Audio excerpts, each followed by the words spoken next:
like and share.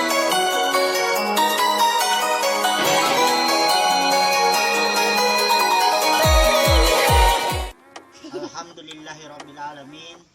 Salatu wassalamu ala asyrafil anbiya'i wal mursalin sayyidina wa maulana Muhammad wa ala alihi wa sahbihi ajma'in, amma ba'd.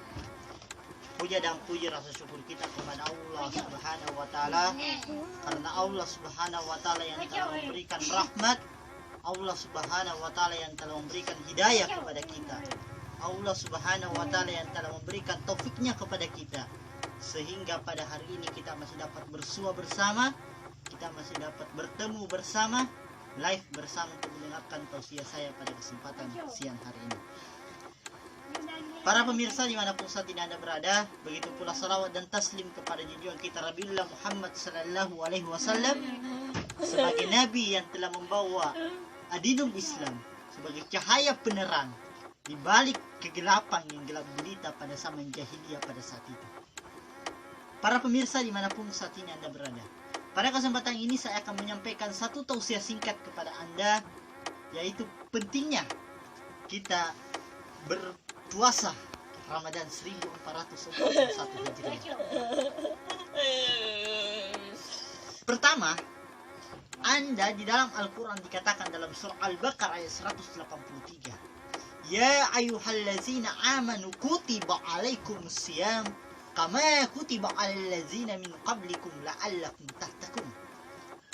Ya ayyuhallazina amanu, wahai orang-orang yang beriman, kata Allah.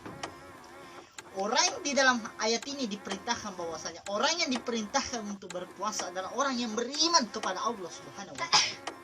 Siapa orang yang beriman kepada Allah Subhanahu wa taala? Ialah yang telah beriman kepada Allah, amantu billah wa malaikatihi wa kutubihi wa rusulihi wal yaumil akhir wa sadri khadri khairi. Beriman kepada Allah, beriman kepada malaikat, beriman kepada rasulnya, beriman kepada hari akhir, beriman kepada qadar dan qadarnya Allah Subhanahu wa taala, beriman kepada takdir baik dan takdir buruknya Allah Subhanahu wa taala. Itulah orang yang diperintahkan untuk berpuasa di bulan suci Ramadan. Allah serukan, ya ayyuhallazina amanu kutiba alaikumus syiyam, wajib bagimu untuk berpuasa.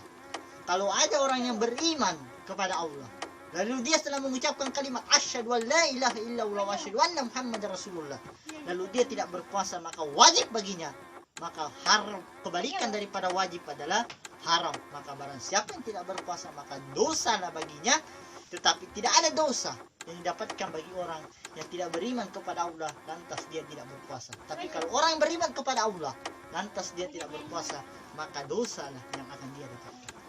Kutiba alaikumus syiyam kama kutiba alal ladzina min qablikum la'allakum tattaqun. Sebagaimana diwajibkan atas orang-orang sebelum kamu. Ternyata perintah puasa itu sudah ada, sudah diperintahkan sebelum umatnya Rasulullah sallallahu alaihi wasallam. Sebelum turunnya adinul Islam memang sudah ada perintah puasa. Sejak zamannya Nabi Musa, sejak zamannya Nabi Adam sekalipun perintah puasa sudah ada. Makanya di ayat itu dikatakan kama kutiba alal ladzina min qablikum la'allakum tattaqun, agar engkau menjadi orang yang bertakwa. Tujuan esensi daripada puasa, puncak daripada puasa itu adalah takut kepada Allah Subhanahu wa taala. La'allakum tattaqun. Kenapa Allah katakan bahwa puncak daripada puasa itu adalah takut kepada Allah? Karena orang berpuasa tidak lain dan tak bukan adalah hanya karena takut kepada Allah Subhanahu wa taala. Karena siapa yang melihat, siapa yang menengok kita ketika kita berpuasa? Maka hanya Allah Subhanahu wa taala. Berpuasa karena takut kepada Allah Subhanahu wa taala. La'allakum tattaqun. Lalu siapa orang yang tidak wajib berpuasa? Yang saya ingin bahas ini adalah orang yang sedang bepergian.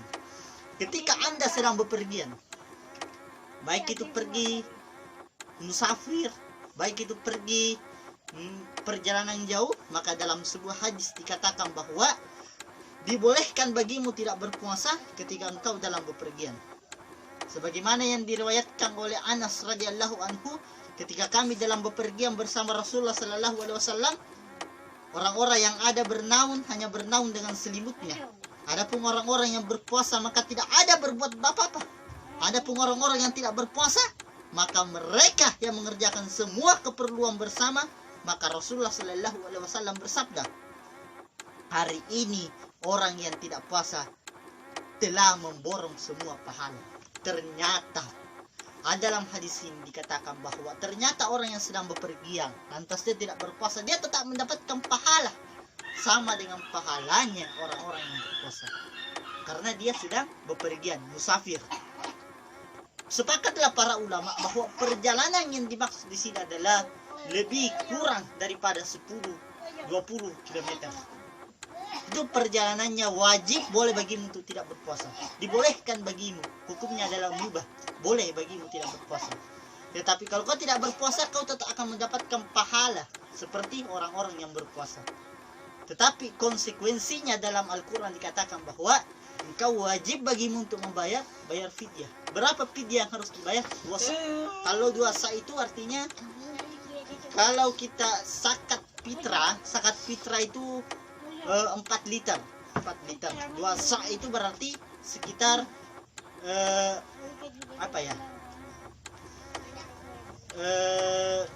sa' itu berarti 1 liter lebih lah, seperti itu. 2 sa' itu untuk membayar fidyah kita, memberi makan kepada fakir miskin. Atau bisa juga kumpulkan fakir miskin, berapa hari kita tidak berpuasa, contoh 30 hari, kumpulkan 30 fakir miskin, berikan makan sekaligus.